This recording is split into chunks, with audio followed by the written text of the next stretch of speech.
Friends, I'm not your teacher, I'm your friend, you already know. मैं एक आपका दोस्त के रूप में बता रहा हूँ, टीचर्स के रूप में नहीं। टीचर बहुत इंटेलिजेंट होते हैं, बताने का अच्छा तरीका होता है। मैं आपको एज अ फ्रेंड बता रहा हूँ। यानी कि हिंदी मीडियम के स्टूडेंट क्या इंग्लिश के बारे में फील करते हैं, क्यों?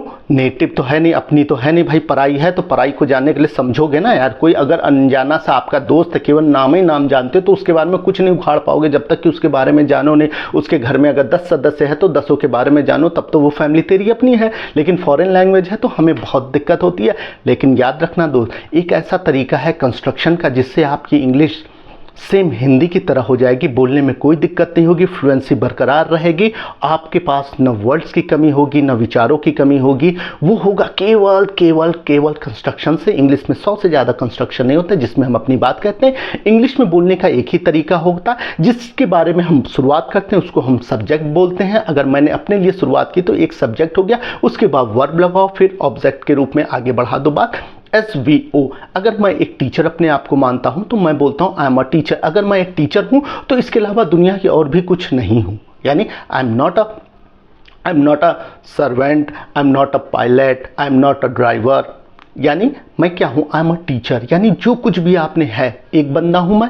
तो याद रखिए, जो कुछ भी आप गिन सकते हैं उसके लिए बोलोगे तो अ लगाना पड़ेगा। ये हमारी एक बात होती है अगर वो चीज़ एक है। अब मैं एक टीचर हूँ तो आई एम अ टीचर बोल देंगे। अब मैं इंजीनियर हो गया, आई एम एन इंजीनियर बोलेंगे। इसमें आप जानते हैं फ्लुएंसी की वजह से AEIO के साउंड में हम लोग एन लगा देते हैं, ठीक है। अब IAS हो गया तो I am an IAS officer, I am an SDO हो गया, I am an MA teacher, I am an English teacher. कहने का मतलब आप समझ लीजिए कि साउंड होगा AEIOU का, राइट फ्रेंड।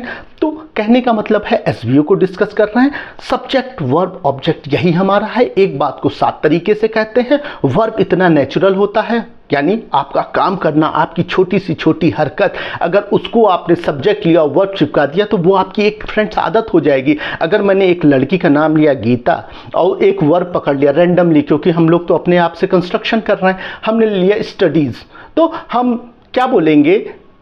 गीता स्टडीज़। अब आगे बता सकते हो किस क्लास में पढ़ते? In class 12th, in class 7th, कुछ भी आप बोल सकते हो। तो बेसिक आपका क्या हो गया?